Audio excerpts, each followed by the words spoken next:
Yo, Timmy. What up, my guy?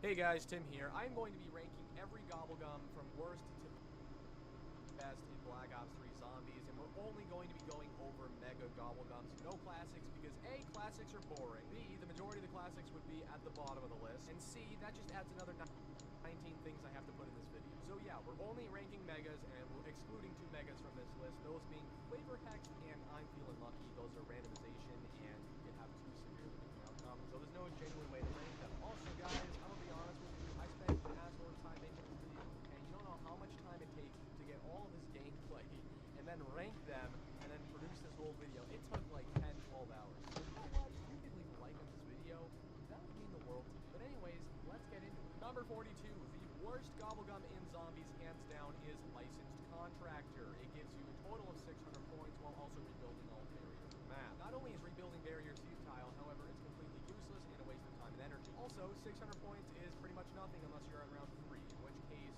you really should be getting something else like an extra credit or a double points gun.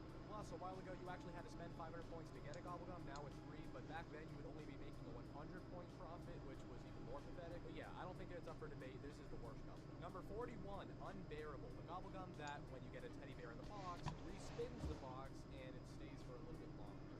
Okay, how about this? The box moves, I go find the box, I respin it that way, and I don't have to waste a Gobblegum slot for that. I mean, it's not terrible, but the concept is just completely pointless. Number 40, Bored to Death. The Gobblegum, when repairing barriers, kills all the nearby zombies. And, well, let's go back to the whole rebuilding barriers thing. It's useless in BO3. They shred through the barriers instantly. It only lasts for 5 minutes, and although it can be good, it's pointless. Use your Gobblegum slot for something that's better. And then at number 39, we have its alter Alrighty. board games, which when you rebuild one board on the barrier, it rebuilds all the boards. The only reason why it's better is because it lasts much longer, 5 minutes. But it's still pointless. 38, Temporal Gift, the Gobblegum that makes your drops last longer. So I think how it works is, let's say insta-kill, and it lasts 30 seconds, and with this it lasts 60 seconds. That's awesome. The Gobblegum only lasts 1 full round. So, no. Number 37, Crawl Space, the Gobblegum that turns zombies into crawlers for 5 activations. I am having a hard time believing why anybody would use this for any reason other than to craft Void Bug. 36, Burned Out. When you get hit by a zombie with this thing, it emits a fire ring that kills all the nearby zombies, which is cool. I mean, if you're in a bad situation, it can be pretty helpful, but you have 2 uses of it, and most of the time you just get hit by one zombie and it kills that one zombie. Number 35, Respawn Cycle. You didn't like what you got from the box? Well, you get 2 free extra spins. Not bad at all, but not very good. Number 34, Head Drama. Yeah, it's an ultra rare mega, and it's one of the worst in the game. So what happens is, for the remainder of the round, not for a full round, just the remainder, any bullet which hits a zombie will so basically if you shoot it in the torso, What was I gonna do? right? I mean, Can you not? bad, but it's so, again, like pointless. Oops. If you had a shot for every time I said pointless, Hold on. this video, you would be drunk, and so I suggest you don't do that. It's not great. 33, Secret Chopper, another ultra rare that did nothing but disappoint. So for 10 full minutes, you get to buy ammo for your gun off of any other wall gun in the game, except for Wonder Weapons, so no one uses it. And there's no point to having it if you have a wall weapon in the game.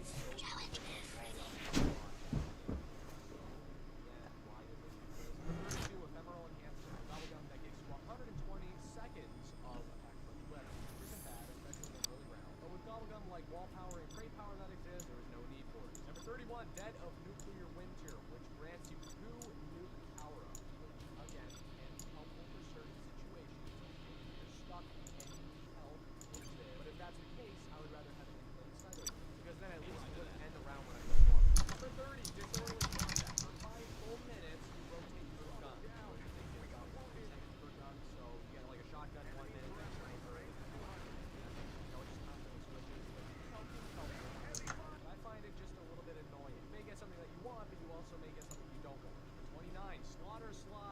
slide, and you slaughter. Go figure. Honestly, really fun Gobblegum to use. The only problem is, you're not always going to be in a scenario where you have the ability to slide. Number 28, Fear in Headlights. So, when you are facing the zombies with this Gobblegum activated, they will be completely still. The minute you turn your back, they are sprinting at you again. And you get 2 minutes of it. So let's say you need to focus on something like an Easter egg step. This can certainly take some of the pressure off. But again, it's only helpful when you're staring directly at the zombies, and chances are you're not going to be staring directly at the zombies the entire time. 27, Who's Keeping Score? It gives you 2 double point power-ups, which is really actually one of the better ones on the earlier rounds, but of course when you're on the later rounds and you already have 100,000 points, it is, say it with me, useless. But it's great for setting up. Number 26, Pop Shocks. You get 5 electrical melee attacks. Great for taking out bosses such as the Margwa. And you can take out quite a few zombies at once if you have the balls to run into a horde with this. The only complaint I have about this Gobblegum is that I tend to forget that I have it, and then I'll just knife a zombie regularly and waste it on just one zombie, but that's more of a me problem. But, you know, it's a great Gobblegum. Number 25, Extra Credit. You get a bonus 5,000 points at the beginning of your game, which is obviously huge. And if you have a double points, you can get 10,000, which is even huger. I think it's above the double points because this is guaranteed, whereas with double points, you're not guaranteed to get the 10,000. It's a great way to stay in shape. Number 24, Killing Time. Probably the most overrated Gobblegum in the game. You freeze all the zombies in place for 20 seconds. And sure, if you shoot them, they die afterward. But it's 20 seconds, man. Like, if it was a full minute, it would be like one of the better ones in the game. Probably like a top 5, but it's not, dude. It's really just not enough time in my opinion. It's not bad at all, don't get me wrong, but I feel as though you could use your slot a little bit wiser. Number 23, Undead Man Walking, which makes all the zombies round 1 speed. So very, very slow. It doesn't freeze them like Killing Time, but it makes them so slow to the point where you really don't even have to worry about it. And instead of lasting for 20 seconds, it lasts for 4 full minutes, which is awesome. And it's also not an ultra rare. I feel as though this Gobblegum is overlooked because, I don't know, it's not as popular, but it is really helpful, especially for Easter eggs, especially Groovy. The zombies on that map are on fucking steroids, and with this Gobblegum, they all just chill out for 4 minutes, and it is an absolute blessing. Number 22, Idle Eyes. So for 3 activations, 30 seconds apiece, the zombies will ignore you and your teammates. The reason why I think it's a tiny bit better than Undead Man Walking is because it's not as rare. You can activate it on your own. Instead of moving very slowly, they just don't even move at all. Again, very helpful for Easter eggs or anything you need to focus on. Number 21, Mind Blown. So you have 3 activations, and essentially what happens is you pop it, and all of the zombies that you see, their heads explode. So if you have an entire wave of zombies, you can kill all of them if you're looking at them, which is like having 3 Thundergun shots. Also, it's really fun to use. Number 20, Fatal Contraption grants you 2 Death Machine drops. Death Machines in Black Ops 3 are phenomenal, and they output a lot of damage, of course, and it automatically gives you a testosterone boost. It lands pretty much directly in the middle because it is a very average Gobblegum. Number 19, Killjoy grants you 2 insta-kills, which is slightly better than the Death Machines in my opinion. That's all. Number 18, Round Robin. You didn't want to play the game the right way? Well, here you go. Skip a few rounds. On round 80, very helpful. On round 10, not useful whatsoever. Pick wisely, because half the time, this Gobblegum is not going to help you. But yeah, when you're on those higher rounds, it can take up to 20 minutes, half hour per round, so if you want to save some time, go ahead, but it's not the legit way to play. 17, Unquenchable. Grants you another perk slot, so if you have 4, you can get a 5th one. It's actually pretty good, and it was one of the best ones earlier when Shadows was the only map, but now we've gotten so many other ones that you're about to see, now it's not so hot. But an extra perk, definitely one of the better ones. Just above that, number 16, we have On the House, which emits a perk bottle drop, so you and your teammates can get a free perk. Granted, it's random, and you may not get the one you want, but 4 perks is better than 1. Number 15, Raindrops, gives you every single power-up in the game, twice. Enough said. Number 14, Cashback, gives you a free max ammo, which, of course, you know, on those higher rounds, you're going to be praying for one of these Gobblegums. The reason why it's not higher is because odds are you're going to run across a max ammo anyways, but this certainly is helpful. It's just not top 10 tier. Number 13, Bullet Boost. If you have a Pack-a-Punched weapon, you can activate this and get a on it twice if you didn't like the first one. On a map with a Pack-a-Punch machine, it saves you 2,500 points. On a map without a Pack-a-Punch machine, such as Nocturne and Toin, it is the difference between you getting to round 50 and round 150. Because double Pack-a-Punch is OP.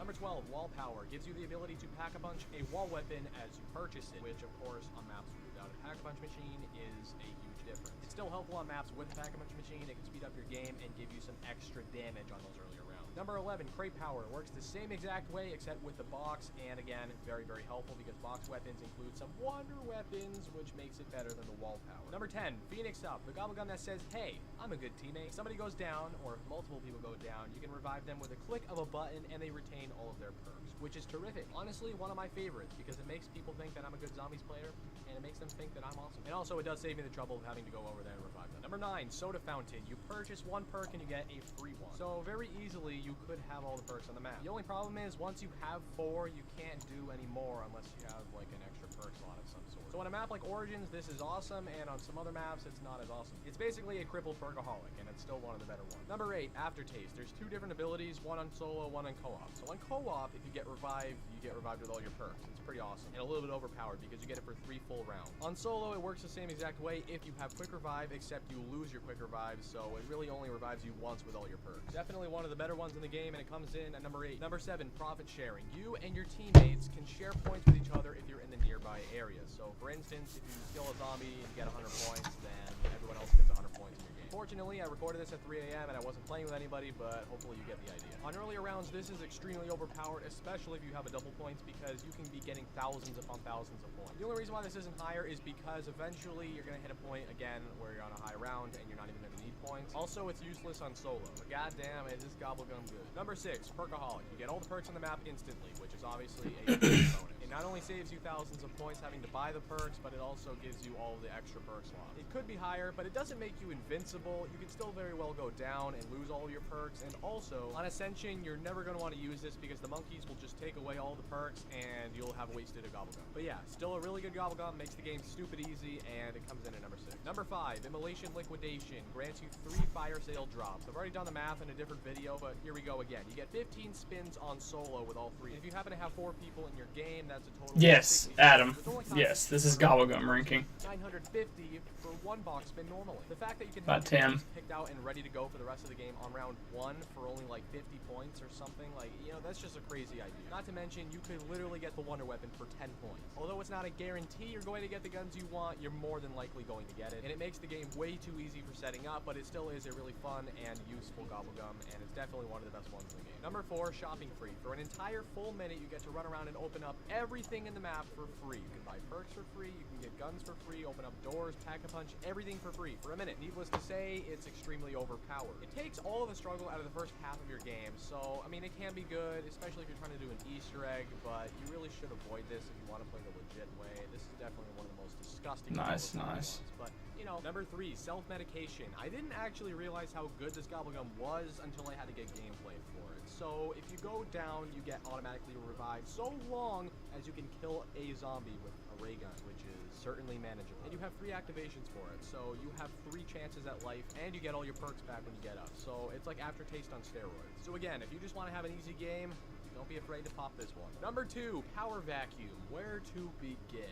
Normally in a game of zombies, you have a cap on how many drops you can get per round, and that's 4. But with this, you could likely get maybe 50 to 100 on the later rounds. Death machines, nukes, insta-kills, max ammos, every power. Yeah, I mean, you could do 10 of that. them each, and Hey, what's up, Ethan, bro? so bad Hope it you're would doing last well. for like a round or the remainder of a round or whatever. But it lasts for 4. Yeah. A little bit overpowered. When you read the description of it, it doesn't seem so bad. In fact, it seems pretty harmless, but if you use this in-game, you will immediately realize why this is the second best gobblegum in the game, at least the way I see it. And at number 1, the best gobblegum in the game, near-death experience, here you go. Take the medal, because you have earned it. I mean, 4 rounds of being invincible. I don't know where to begin. Is it overpowered? Yes. Does it make the game too easy? Yes. Does it destroy all motivation to actually want to have any challenge? Yes. Walking into boss fights actually used to be a little bit nerve-wracking because you had a good chance of going down. But now with this thing, I have 0 concerns about walking into boss fights. If you go down on solo with this gobblegum, you just get right back up. Not a big deal. Shrug it off, whatever. Go down again, that's cool. 3rd, 4th, 5th, 6th time, doesn't matter. Invincible. On co-op, it works a little bit differently because somebody has to be standing near you for you to get revived, but even so, that's still overpowered. I don't know why they decided to add this into the game. I think they just I can attack my own unit. They've already been too easy from the get-go with double packers. Yes, that's Yeah, Tim. Yeah, that's Tim Hansen. most overpowered Yeah. goblin in the game. That's what I'm listening Okay, to. that's the end of the video, guys. Quite a mouthful, and I tried to get it done as fast as possible. I didn't want to waste any of you guys' time. It took a lot of time, though, to actually make the video. So again, have to rank 42 different things. It's going to be a little bit loose. Some could be replaceable and interchangeable.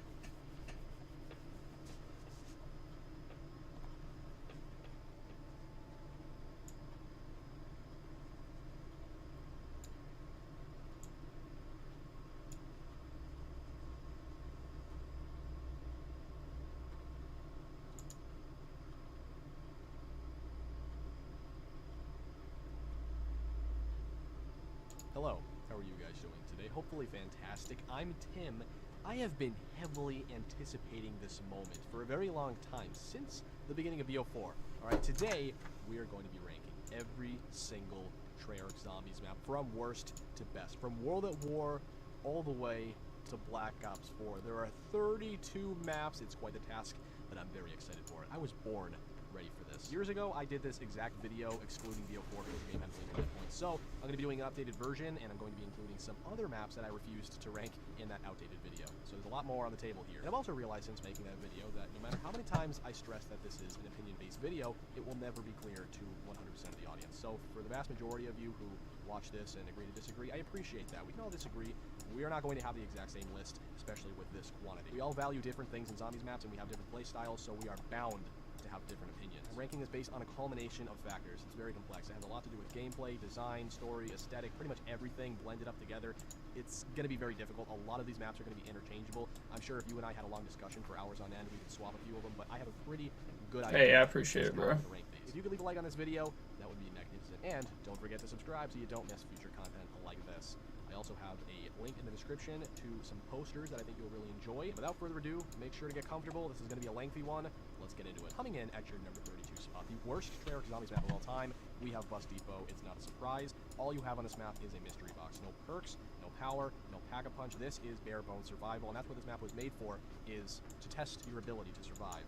But compared to every other Zombies map, it just doesn't hold any weight. Again, I understand what they were going for here, but it's a very small fraction of one of the worst Zombies maps of all time. I think by default, Bus Depot comes in dead last. I have no animosity towards this map. If you're looking for a challenge, this is it. But otherwise, I would suggest playing literally any other map. Number 31, Transit, the worst Zombies map of all time. But because Bus Depot is a small fraction of it, it was placed a smidge lower. I would say Transit gets hated on a bit too much, but most of it is justified. Transit is the worst designed map ever for a number of reasons. The lava, fog, and denizens were all features implemented to slow down the player from crashing the engine. See, that's really the problem with Transit. It was too aspirational for its own good. Treyarch bit off much more than they could chew.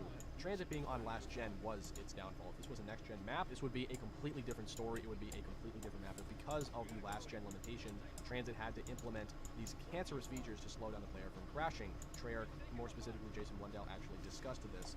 The lava, denizens, and fog are all meant to fluff the engine to make sure everything operates correctly. The lava, the fog, the denizens, if these forced inconveniences weren't enough for you to dislike Transit, I have a myriad of other reasons. You have the jet gun, which is arguably the worst wonder weapon of all time. It literally breaks after just moments of using. You have to go all the way through the corn maze to East Chucklefuck just to grab one of the parts. You have Avogadro spawning in every couple of rounds, red screening you every time he electrocutes you. If you don't have enough points to scrape together either Galvanuckles or EMPs, you're going to have a lovely time with him. Pack-a-punching on this map is an absolute nightmare. You have to obtain the turbine from Bus Depot and carry it all the way to the power station and place it down, hoping that a zombie doesn't break it in the meantime while you make your way all the way to town.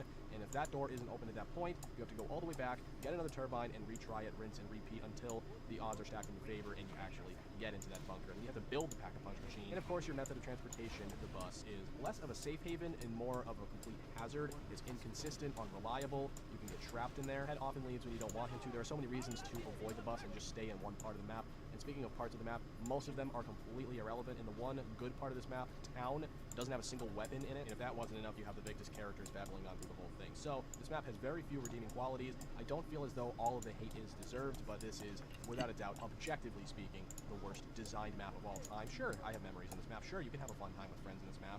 It's so chaotic that it can be fun. But if I'm being real with myself and I'm being real with you, Transit is the worst map of all time. And like I said, if this was on next gen, it would be a completely different story. I'm very curious as to how they would remaster this map, how they would approach that. What should have been the best map of all time ended up ironically being the worst. At your number 30 spot, we have Farm. Again, a small portion of Transit. I deemed it superior to Transit, however, because it essentially eliminates all of the inconveniences of transit and condenses it into one small, fun survival map, a lot like Bus Depot, but with perks and with more space and viability. Don't get your hopes too high. There isn't Pack-a-Punch, and there really isn't much to work with, but this is the better alternative to a fun survival map. Like Transit and like Bus Depot, the atmosphere isn't fantastic, but I would definitely say Farm is a step up from those maps. At your number 29 spot, we have Nocturne and Towin. Tim, how dare you? Hey, you know what? I'm just not allowing nostalgia to get the best of me. Alright, if I was, it would probably be higher, but I'm being totally objective about this. It's a bunker. That's what it was supposed to be. There was no concept for this map. It was the first map ever. It was the foundation for zombies.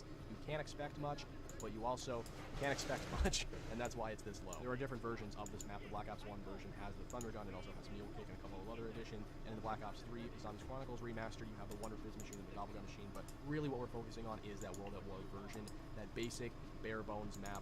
You're not going to get very far. It's a difficult high-round attempt. It's a scary map. I love the atmosphere. It did everything it was supposed to do, which was very little, and that's all I really have to say on the matter. It does hurt a bit to place it this low, but I got to be consistent.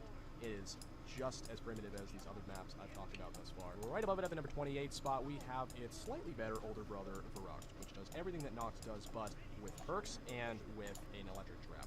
It is just as difficult, if not more, and it's just as scary, if not more. You still have no Pack-a-Punch machine, and you still lack a viable wonder weapon. I honestly find Verrückt to be one of the least player-friendly designs out there. There is not a single good training area. There isn't really a reliable camping area. There is no easy way to get to round 100. You have to claw and scratch your way up there. Of course, you have the Black Ops 1 remaster, which gave you a Winter's Owl. Really not much of an upgrade there. You have the remaster in Black Ops 3, which gave you a Wonder Fizz machine and all of those perks. That's awesome. But I would say that if we're looking at World at War Verrückt, it's one step above Nocturne and Towin, literally because it is the second Zombies map ever developed. The expectations were still very low. I still think Verrückt is a decent map, but because of how anti-player it is and because of how primitive it is, I would say it's one of the worst maps by default. Coming in at your number 27 spot, we have Die Rise. For those of you who have been subscribed to this channel for a long time, you've come to realize that this is my least favorite map. Alright, I don't think it's the absolute worst, but it is nothing short of awful, especially in its design. Die Rise is a vertically inclined map. There's a lot more up and down than there is across, right? And that's where the vast majority of this map's issues arise. If you like the verticality of Die Rise, none of these issues tend to be a problem for you. But if you're like me and you don't like the verticality in a Zombies map, then all of the following issues bother you just as much as they bothered me. The damage, having to jump from several different ledges around the map, having to maneuver through elevator shafts and steep drops. Now, typically on a Zombies map, the number one concern, the number one cause of death, should be the zombies, right? Trying to kill you. But no, on Die Rise, the number one cause for concern is fall damage, which I find to be problematic.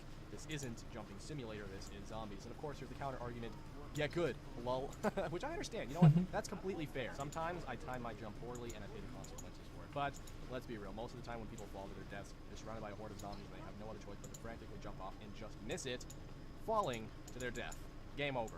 After hours of playing a Zombies map, who would have thought that the game would end by you falling off of it rather than the zombies seizing you? That's just my perspective on it. That's problem number one. Problem number two for me are the elevators. Those are where your essentials are at, your Pack-a-Punch machine and your perk machines, which are randomly generated, which does add an element of surprise and an element of fun. I do enjoy that, but for the most part, I do want to know where Jug is, and oftentimes on Die Rise, it can be a little bit hard to pinpoint.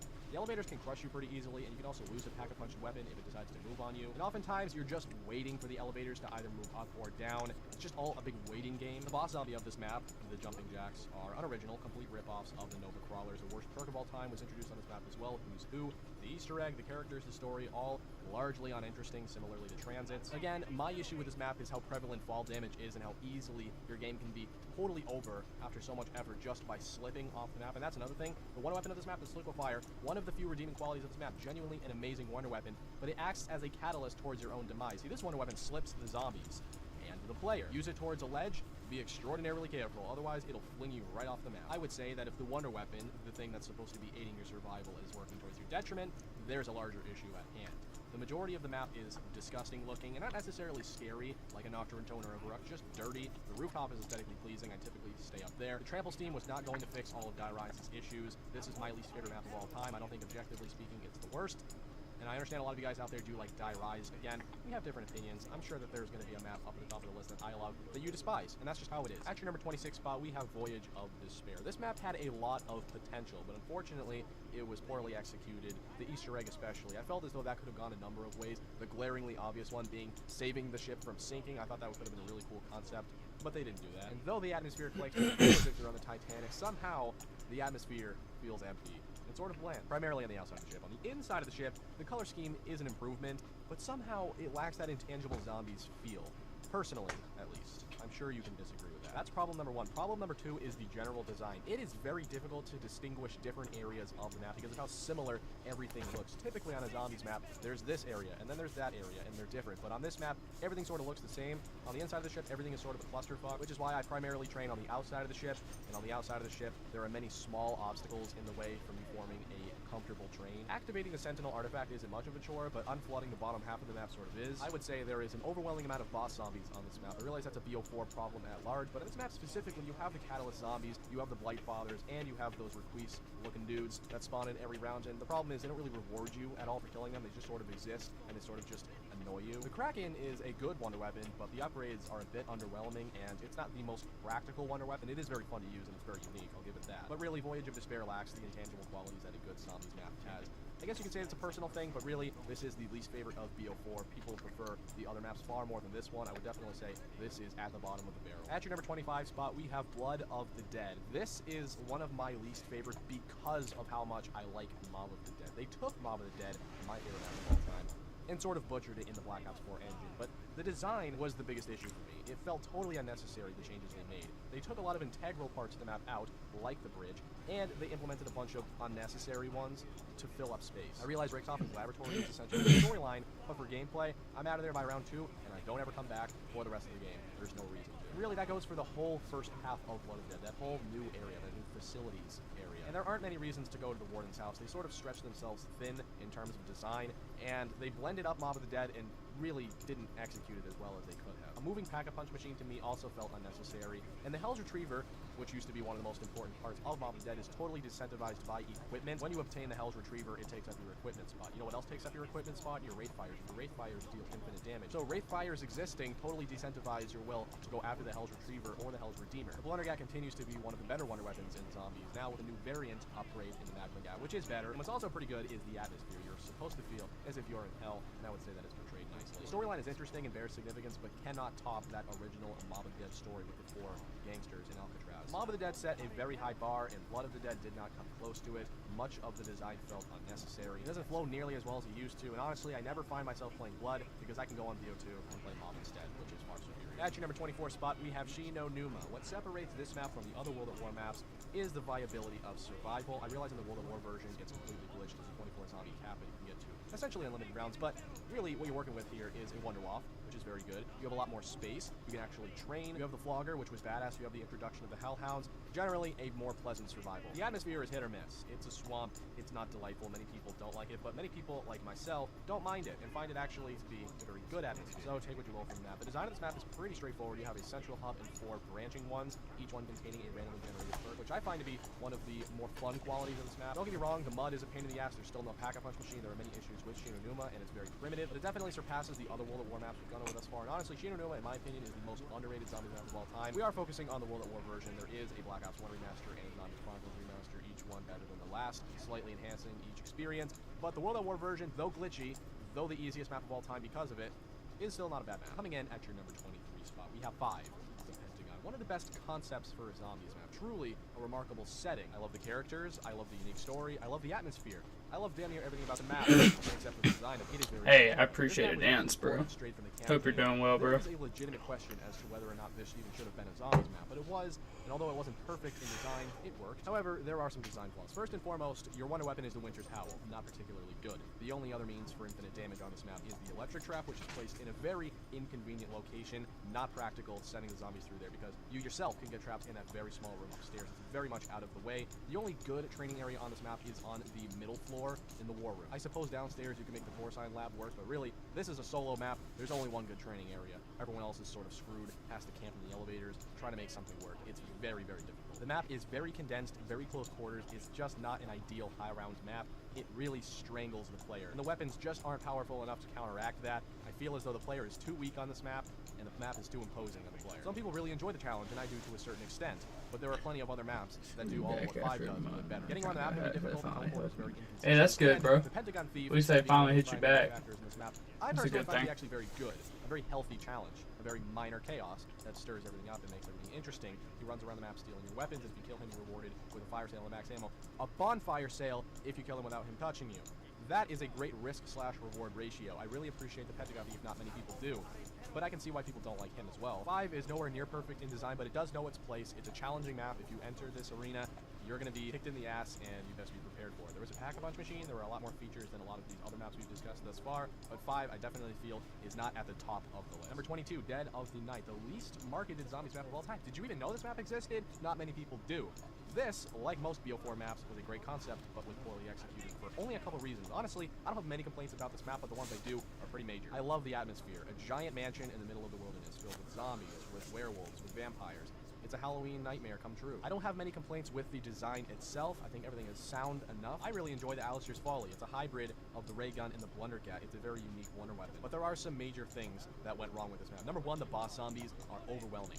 You are totally overwhelmed the entire time you're playing this map after round 12 when the Nosferatu spawning. Between the Nosferatus and the regular zombies and the Catalyst zombies and the werewolves, there is far too much going on. There are too many things trying to kill you, and they're each irritating in their own way, and you have to adjust your play style so many different ways in such short time as they're being thrown in your direction. That's major issue number 1. Major issue number 2 is Pack-a-Punch. I love the idea of it, getting the 3 tuning forks in your own unique quest. The problem is the quests are not clear enough to the average player. You have to be a detective to figure this shit out on the first time. You're either Sherlock Holmes or you go to a YouTube tutorial to figure this out. I don't like that one bit. A lot of these quests to get the tuning forks involve finding specific objects around the map, which means you have to stare at the sides of the map trying to find that object for what could be an hour long. It's just a little unnecessary. If this process was trimmed down a lot more and was made a lot more clear to the player, I would love it, but that is a major issue on this map. This is a map I actually hated for a while, but it grew on me. And although it's nowhere near the best, it's nowhere near the worst. At your number 21 spot, we have Nuketown, one of the most irrelevant maps in terms of story, but in terms of gameplay, nothing short of fun. It is absolutely fun. The perks on this map are randomly generated, which adds an element of surprise. It's not all fun in games, though, because you can potentially be getting Jug on round 20, which isn't ideal for the average player, but you could also be getting it on round 5. It's Russian roulette. You're having a fun time with it. You could be screwed, you might not be, who cares, we're on Nuketown. The design is pretty straightforward. You have 2 houses, each with a backyard and a central area. You can train in the central area or in the 2 backyards. Spacing isn't much of an issue on this map. Training is entirely plausible. The best thing you've got is a Ray Gun Mark II, so you don't have a ton of firepower, but you do have a Pack-a-Punch machine, you do have the bare essentials, and with that, you have a fun time. There isn't much else to it. This was, of course, a multiplayer map at heart, so the design isn't going to be perfect for zombies, but they made it work. I think this map is a bit simple to be high on this list, but I think I found a pretty good spot for it here. Right above it at number 20, we have its older brother, Alpha Omega.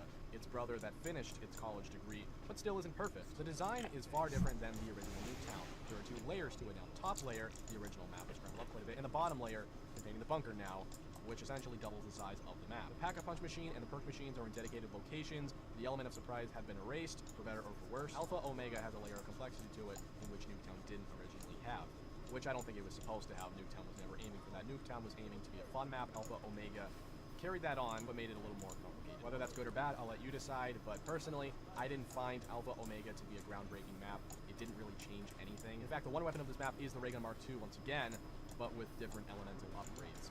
Really not an innovative concept. This map is one step above Nuketown, especially with an Easter egg and a bona fide story, but this map is totally forgettable. This map could have never existed, and I don't think it would have been a huge deal. Honestly, this was one of the tougher ones to place on a list. I don't know if it belongs at the bottom because of how unimpressive it was, or if it belongs higher because it's still a high-quality map. I don't really know where to put it. It is above Nuketown, though. At your number 19 spot, we have Classified. 5 reimagined. It fixed most of 5's issues. The most notable one being the teleportation. You actually know where you're teleporting on this map, which makes transportation a lot easier. Winter's Howl was buffed, and there are many more rooms to the map added, making survival a lot easier. Unfortunately, or fortunately, depending on who you are, the Pentagon Thief was removed. I enjoyed his presence, but many people didn't. Every Zombies game has one map that everybody can hop on and have a fun, casual time. Classified is that of Black Ops 4. There isn't much complexity to it. It's pretty easy to understand and pretty easy to enjoy. Fixed a lot of the issues 5 had, like I said. The only unnecessary change I felt they made was Pack-a-Punch being at Area 51. If they kept the original Pack-a-Punch system, I think it would have been a little bit better, but otherwise I don't have many complaints about it. It was definitely a step up from 5, and this Easter egg is one of the most unique ones. It's a pure high round. Getting to round 150 unlocks the cutscene, which I think is a very nice reward for those high round players. Classified is a good map, and it comes in at number 19. At your number 18 spot, we have Town, another segment of Transit. Why is it so far above Bus Depot and Fun, you may be wondering? Well, that's because it's better. The only cancerous feature that Town carries on from Transit is the lava. Everything else is totally resolved. You have a Pack-a-Punch machine, you have 6 different perks to choose from. You can actually do the 6 perk glitch to obtain all of them. You have the Ray Gun Mark II, and you don't have a cancerous boss zombie slowing you down. This is the survival map for players to hop onto and have a fun time. It doesn't suffocate the player, but it also doesn't give you a lightning bolt to get to around 1 million if you want either. It is still very challenging. Also, you know where everything is. Nothing is randomly generated into the map. You know what you're getting with town. It's fun, but also challenging. I do still have it fairly low on the list because of how primitive it is and because it doesn't really have a story arc behind it and it's an Easter egg. But other than that, town is a great map. At your number 17 spot, we have Shangri-La. Notoriously one of the most challenging maps ever, but no matter who you are, whether you like challenge or not, you're still going to want to hop on Shangri-La. It has a lot more to offer than just challenge. It is the most beautiful map aesthetically in Zombies. The atmosphere, the setting, the vibe that Shangri-La offers, there is no other map that offers it. You're trapped within the temples of the Himalayas upon a shrine. The exotic wildlife really captivates the player. The story of Brock and Gary, the Easter egg that ties along with that, saving the 2 British explorers from their demise, is awesome. Especially in the Eclipse mode. I thought that was a really cool feature. You have one of the best wonder weapons of all time, the 3179 JGV-215, aka the baby gun. Well, like I said, it is one of the most challenging maps, and not necessarily all for the right reasons. There are a lot of cancerous features to Shangri-La that we cannot ignore, that we cannot pretend aren't an issue. Like many of the maps we've gone over thus far, Shangri-La has a very anti-player design. There isn't a good training area on this map. Spacing is a nightmare. You can sort of kind of train where you see I am right now, but it's next to impossible. I'm an advocate for challenge, not ridiculous challenge though. This map is ridiculously difficult. You can sort of kind of work things out in the Black Ops 1 version with PhD and the Mustang and Sally, but in Black Ops 3, you cannot do that. Black Ops 3 zombies are on steroids. That made things infinitely harder. There just isn't anywhere to turn on this map. Your highest hopes are to do a full map train. Just keep moving and hope to God that you have enough ammo to get through the round. And of course, I haven't mentioned the boss zombies yet. The monkeys, the napalms, the shriekers, each of which are irritating and inconvenient in their own capacity, but can be taken advantage of. The monkeys can be used to manipulate drops. The shriekers can disable zombies, and the napalm, when exploded, can act as a temporary fire trap. So these boss zombies can be taken advantage of, but they spawn in large quantities and are a nuisance to say the least. I hate having to worry about my drop being stolen every single round by a monkey. Pack-a-punching on this map solo is no problem at all, but with multiple people can prove difficult since you all have to simultaneously step on one of the rotating stones. Shangri-La was one of the most hated maps of all time when it released. It grew on people, but I still don't think it is at the top of this list. I did a lot of thinking about it, and I just think this map is a little too anti-player, but I still think it is a very good map, especially in terms of story and atmosphere. Coming in at number 16, we have Tog der Toten, Call of the Dead Reimagined. Since this is the final Ether Zombies map, the ending and the Easter egg and the character development, all profound. This map took us back to the Tunguska River with a different atmosphere than Call of the Dead. Call of the Dead was completely iced over. This map has a beautiful sunset. The ice is melted down further. It feels and looks a lot different, which I give them credit for doing. Like every Black Ops 4 remaster, it took the old map, scrapped some of the parts, and added a lot more, increased the size of the map, and made things more complex than they were before. For better or worse. For obvious reasons, they poached George Romero and the celebrity cast from this map and replaced them with Victus, which had to be done, but at the same time, I really did enjoy the uniqueness of the celebrity cast. One of the biggest problems I had with this map was how predictable it was. I knew all of the changes they were going to make before they made them. It's so following the exact same rubric as every Black Ops 4 remaster. Like Blood of the Dead, they took a map, scrambled it up. It feels similar, but it really isn't. I'm a big fan of Call of the Dead. Tog der Toten is similar enough for me to enjoy it this much, but I do acknowledge that there are some issues. And hey, this map just came out. Perhaps I'll change my mind. In the future, I would maybe put it lower or higher on the list. They did do a pretty good job with this map. I love the concept of Golden Pack-a-Punch. It eliminates one of BO4's many issues, having to upgrade several times. In the Golden Pack-a-Punch machine, it's a one-punch go, like it used to be. My biggest complaint with this map is the wonder weapon variety. On Call of the Dead, you had the VR-11 and the Scavenger. Both statistically garbage and couldn't carry you very far through the rounds, but were very unique. On this map, you have the Thunder Gun, the Tundra Gun, which is the Thunder Gun with a cryo-freeze variant, which is actually a lot worse than the Thunder Gun, and you had the Wonder Waff with a scope. Nothing original. This map is the end of the zombie storyline, and I really thought the ending was profound. Look beyond the story and the Easter egg. Gameplay is nothing exciting. It's a lot like Alpha Omega was to Nuketown. I'm not saying this map is bad by any stretch of the imagination, but it was a tad underwhelming. And at your number 15 spot, we have another ending in Revelations. At the time, this map was frowned upon from its anticlimactic ending and its unoriginality in design. The map, of course, took different aspects of other zombie maps in the past and blended it up into one nostalgic adventure. The only 2 original locations on this map are Spawn and inside the Apothecon where the Pack-a-Punch machine is. Everything else is unoriginal. Oh yeah, I know, bro. Hackers are getting better and better at doing it, for sure. The Easter egg wasn't too fantastic either, but looking back on it now, I would raise this map up further on the list. It isn't the biggest deal in the world how unoriginal this map is because it flows very well. It is very well put together. The color scheme is fantastic. The vibe is pretty good. And though it isn't perfect, this map is a unit. Well, there's also a 2-step authentication breaker. Overpowered weapons in Zombies history. You have the Dragon Shield, the Ragnaroks, the Little Arnies, the Thunder Gun, the Apothecon Servant. You have the Margwas and the Panzer to slow you down. But let's be honest, with this one, you won't be slowed down much. The map was certainly disappointing at first, but I think now, years removed, we can look back on it. And Yep, they can take your accounts just like that silently. Let's move on. Coming in at number 14, we have Barry, the best Victus map on the market, without a doubt one of the best maps. It does have its flaws though. I'm going to go over the few flaws it has before I go over the many good qualities of the map. The banking system is flawed, this map in particular. I realize it's a BO2 issue at large, but it can be exploited the most on this map. You can get totally set up on round 1, that's one of the biggest issues with this map. That combined with an arsenal of overpowered weapons, this map is mind-numbingly easy. You can sit in the jug corridor with a sub-service resonator and a headshot, and not even have to move, or you can sit on top of the bank with Vulturade and Paralyzer, an infinite damage wonder weapon, and not have to move there either. There just isn't enough challenge on this map. And while these features do make very extraordinarily easy, it also makes it a great map. This map innovated quite a bit and introduced many new play styles. You have all of these new wonder weapons, you have all of these new buildables, and you also have a new means to open up the map through Leroy, or I guess Arthur. You feed him booze and candy, and he does a multitude of tasks from opening up doors to pinning down the mystery box to building things for you. You name it, he can likely do it. Leroy is a great feature on this map. He does make things a lot more convenient and perhaps a bit easier on an already very easy map, but I think he was a great addition. The atmosphere of this map is very unique, taking place in an old American continent, actually located in Africa due to the shift in tectonic plates after the explosion. Of the 3 Victus maps, Barry has the best Easter egg, the best story arc, without a doubt has the best design. One of the best things about this map is the mansion. You make your way through that haunted mansion, kill all the witches, not only do you get free perks, but you get access to Pack-a-Punch. Had Barry not had some glaring issues, I would put it higher on the list, but it does, having number 14 is appropriate. At your number 13 spot, we have Moon, one of the most controversial maps out there. It does have many issues, but it also has many great qualities. It has the best Easter egg of all time, in my opinion. It is a grand finale to Black Ops 1. Granted, the RNG, having to wait for Excavator Pi, it can be a pain in the ass, but if you get past that, the storyline is nothing short of remarkable. Blowing up the Earth and causing the events in Black Ops 2, what a way to end the game. Richtofen and Samantha swap souls, you get all the perks, and the zombie's eye color changes to blue. I think it's the most impactful and profound Easter egg of all time. I really wanted to place Moon higher on this list, but there are too many issues in its design, and it really likes to pick the player while they're down. First and foremost, Chug and Speed Cola are on Earth in Area 51. You have to return there. Yeah, I had no idea, bro. One of the 2 perks, and they alternate. So, let's say you go down, you lose Jug.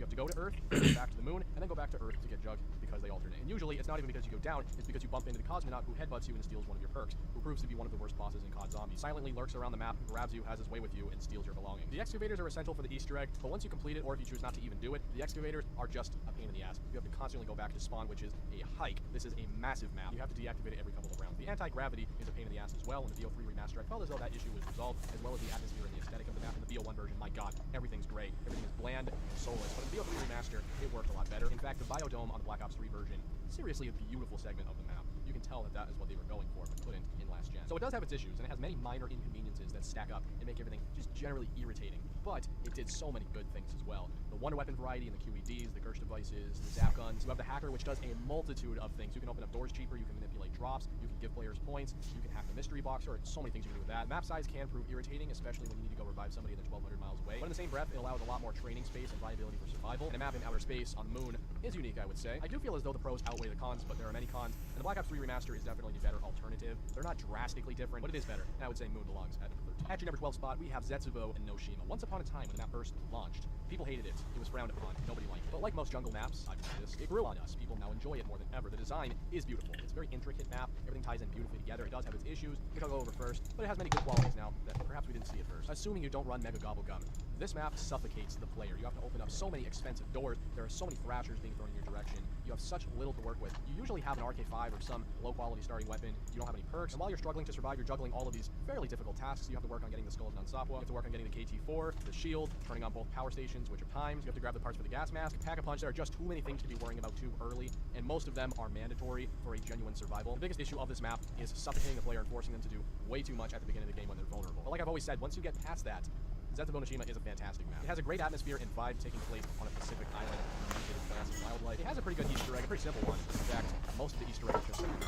The storyline is fantastic as well. The design is symmetrical and actually flows fairly well. You have Lab A, Lab B, you have the middle bunker, and everything in between. Say what you want about the planning system, it is very annoying and inconsistent, but there is a lot to be done with it. I thought the spiders were a great addition, and the boss spider in the cave. It rewards you nicely. It's of course very important for the Easter egg to kill it, but it also gives you a free Widow's Wine. I will note that the Thrashers are one of the worst bosses in Zombies. If you remove the Thrashers, all I see is an improved map. They don't reward you for killing them. They just sort of exist, and they spawn in large quantities multiple times around. It's just a nightmare. I hate the Thrashers. But like I said, the spiders are great, and generally everything is great about the map. Unique wonder weapons in the KT4 and the Skull. Really, the biggest issue on Zetsubo is... Oh, really? Yeah, I got BO2 and BO1, but I don't have Pluto.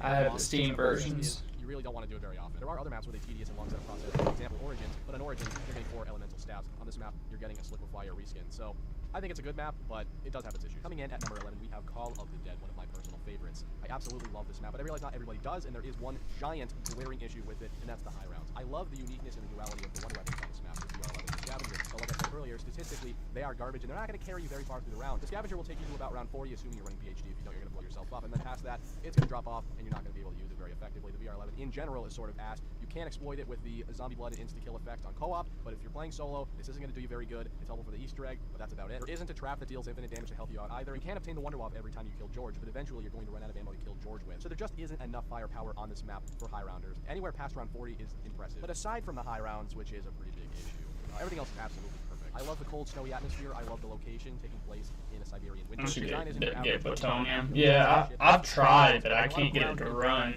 I can't get it to launch.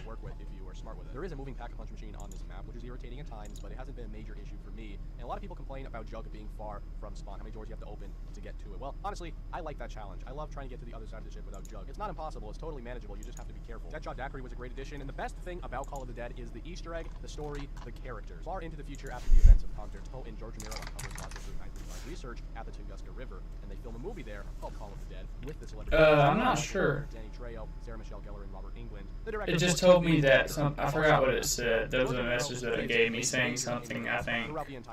I can't remember exactly what it said.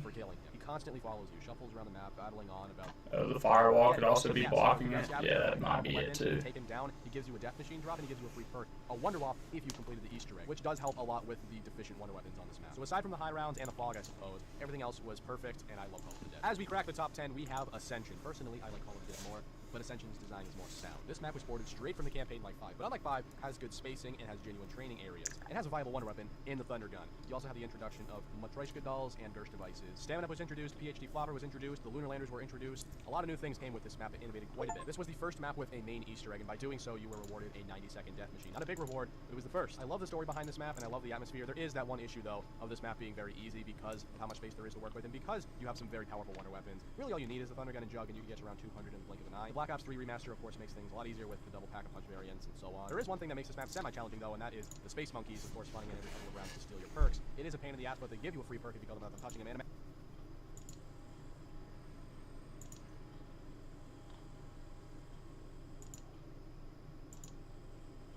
What happens if I close YouTube? Let me see if it'll download faster.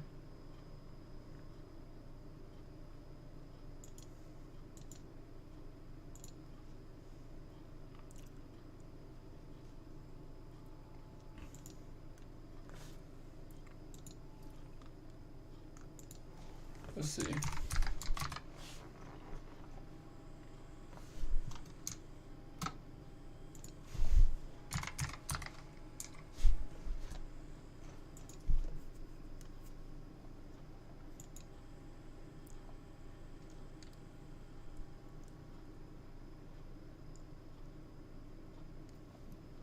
Sounds weird.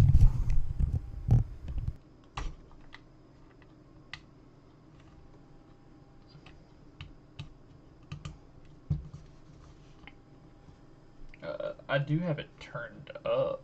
That might be what it is.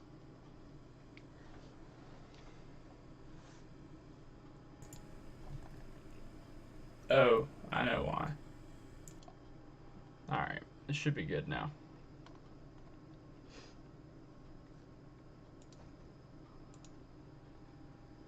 Yeah, it should be alright now.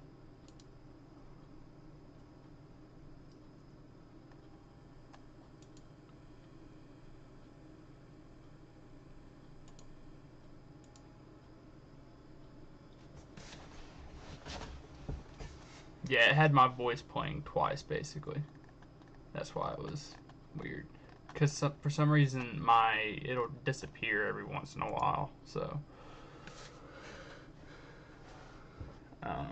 my audio input, it'll like disappear and I can't see it, so I had to set up a new one and then just do it that way, and then it'll eventually come back randomly. So, bro, what the fuck is going on with this?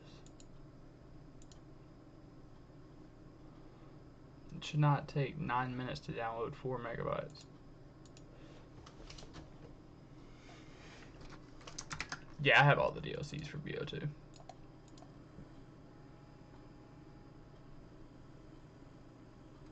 I don't know why I'm using that much of my CPU and I'm just downloading, or GPU, and I'm downloading something that don't make sense.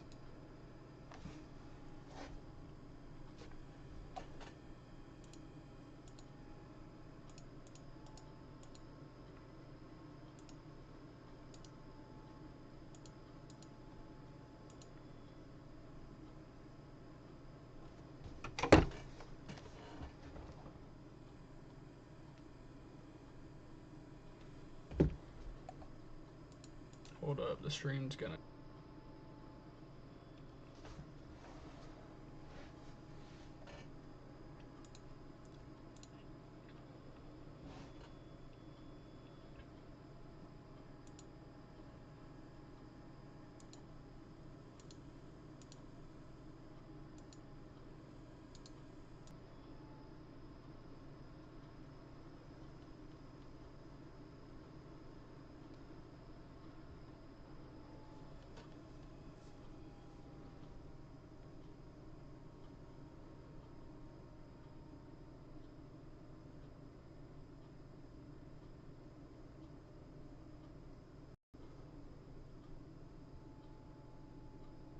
Have you ever thought of multi-streaming? I actually am right now. I'm streaming on Kick and I'm streaming on YouTube at the same time.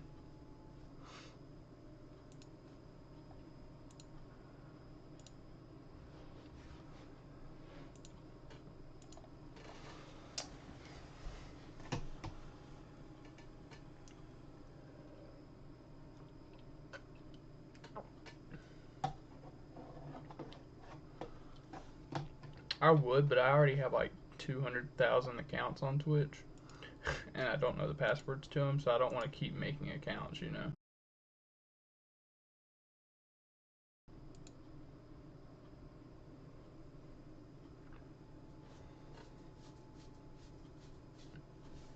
Oh, these will download faster on my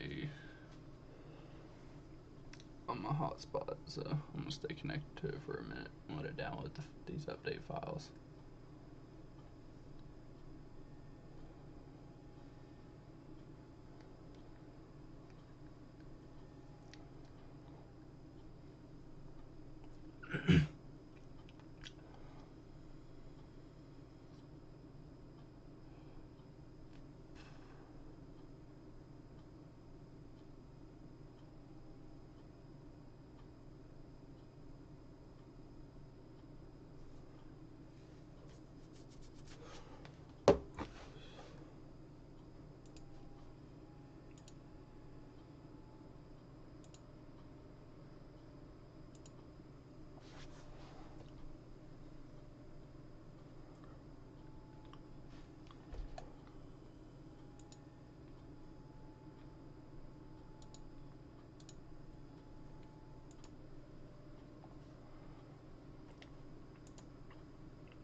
Okay, I can't see what that says. You said plutonium needs to be in a what folder?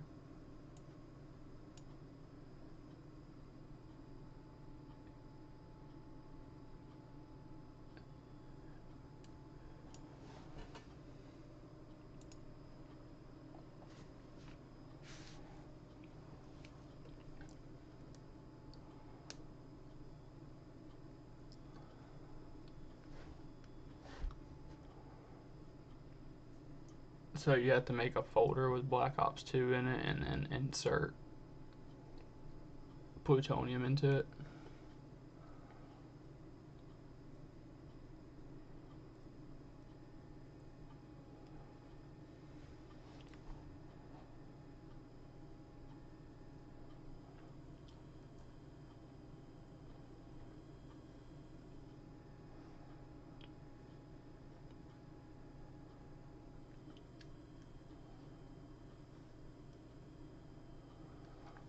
Okay.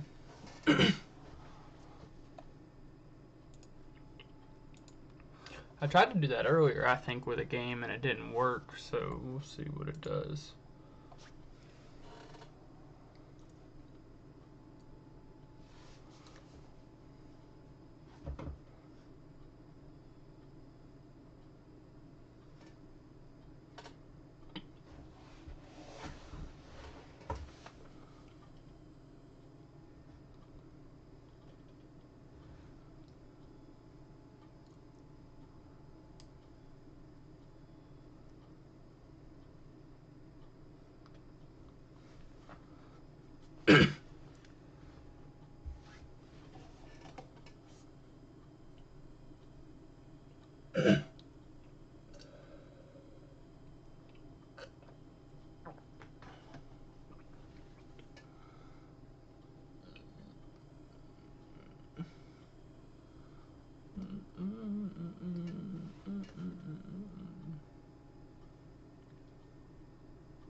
Okay. But wasn't it already there? I'm pretty sure it was already there. Isn't that what this is? T6.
All right. So basically,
Yeah, you can if you want. That's my that's the one for my channel. I'm just trying to figure out where it's at, like where I dropped the file at. Like I know where it's at. Oh wait, hold on. I know what I can do. Duh.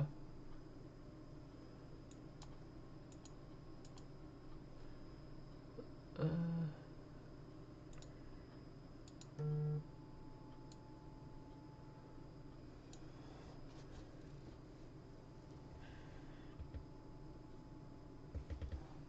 see, cause like I see all of this, but how do I get plutonium here and get back to this page? It says program files.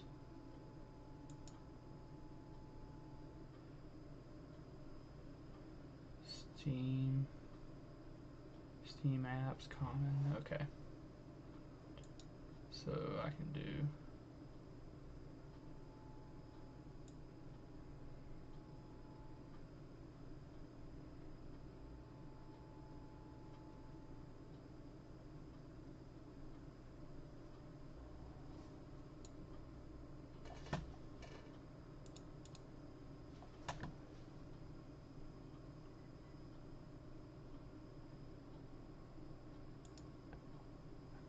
I don't see it.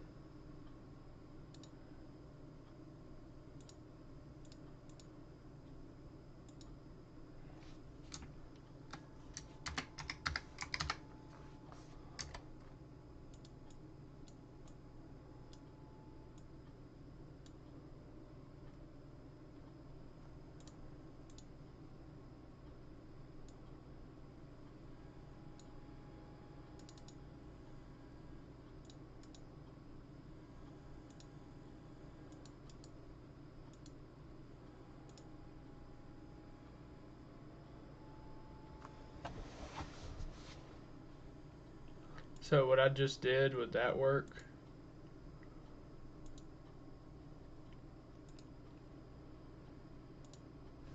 Having the folder like that. Take it out the folder. How, I don't even know how to do that, honestly.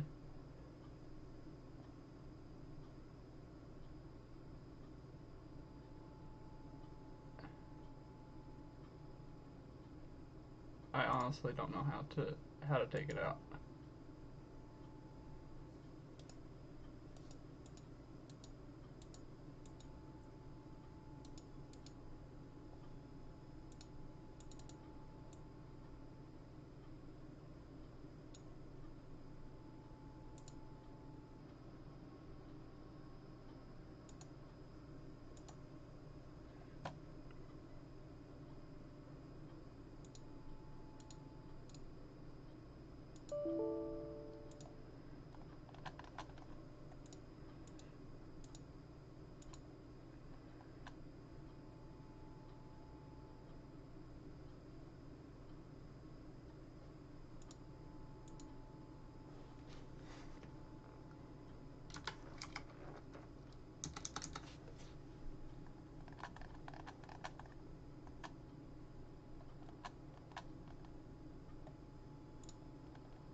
See, this is what this is what I don't get. What does it mean? Like, what am I supposed to put right here? Pluto? I mean, don't really make sense.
Good lord. It shouldn't be buffering like that anymore because yeah, I think I did do it. It worked.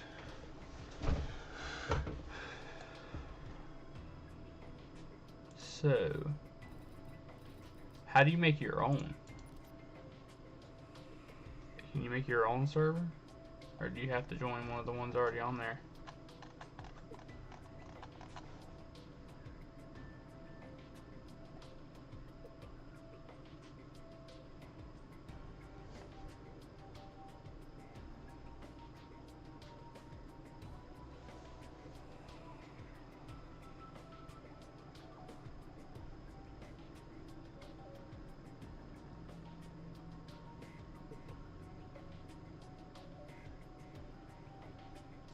Oh, okay.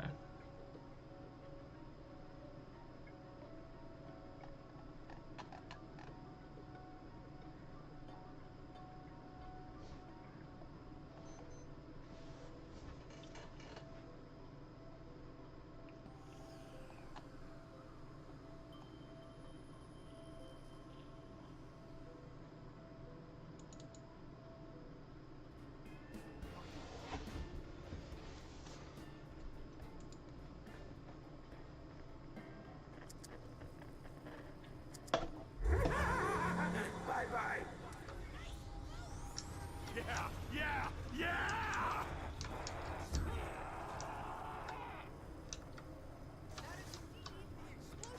I'm gonna die because I'm lagging like a bitch. If I was on my hotspot, I wouldn't be lagging, but... You back together again?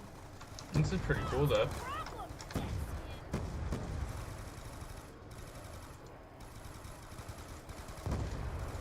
You ain't running no more marathons. That sure took the steam out of those skin garglers.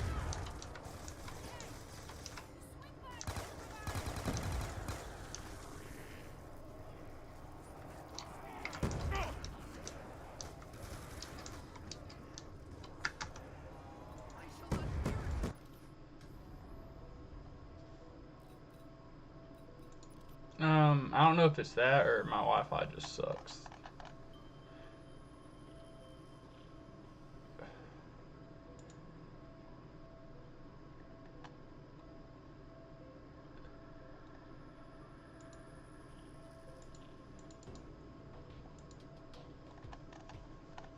There are no servers that the ping is below 500 on.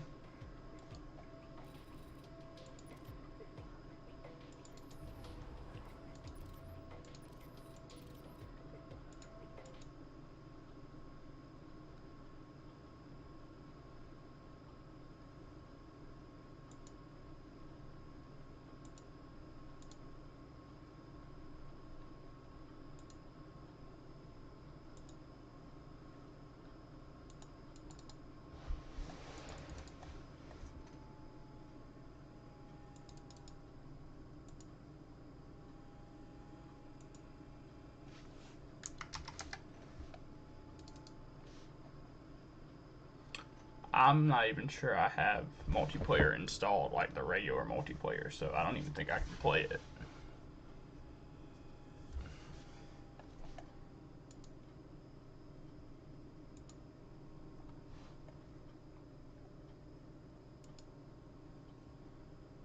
Maybe I'm wrong.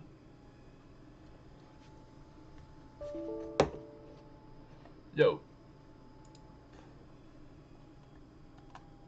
Yeah, I don't have multiplayer installed.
I think my name is the same on Pluto is the same as my YouTube. It's just Almighty Viking 7.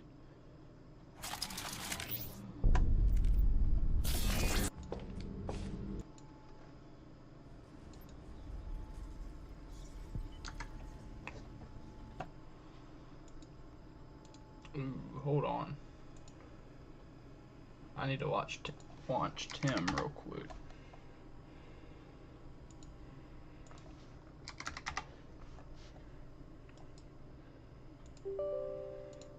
Cause that shit's awful.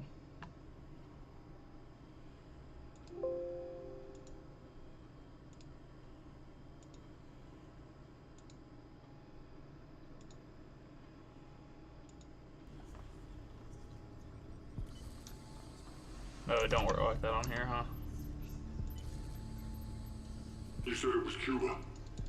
What happened in Cuba?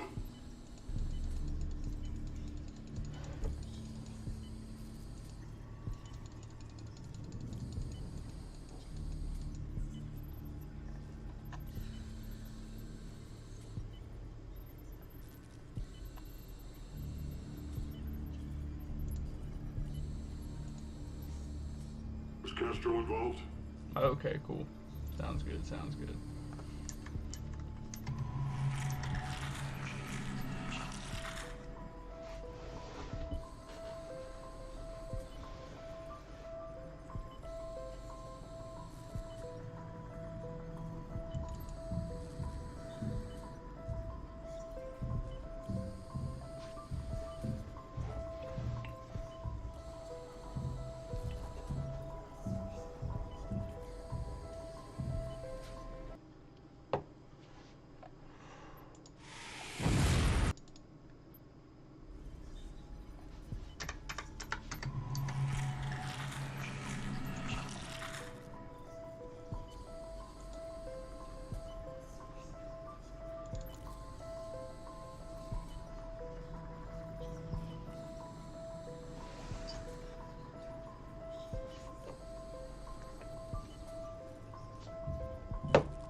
Wow.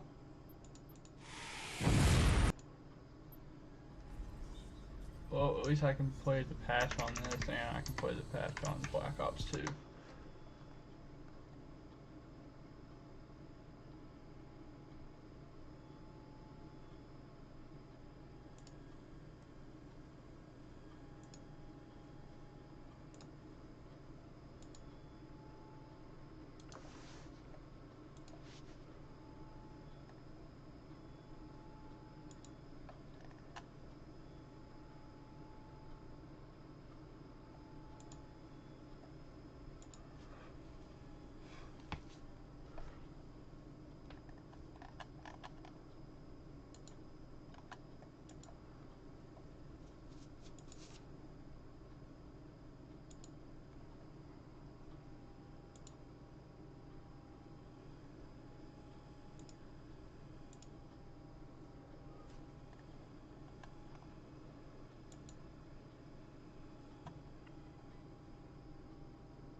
we'll see if we'll see. We'll see. We'll see.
Hold up.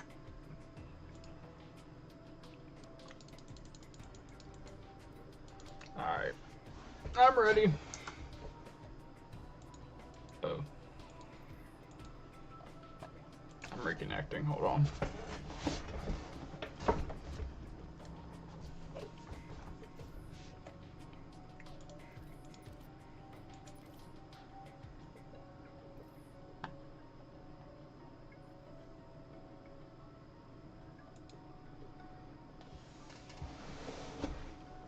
Alrighty, my friend.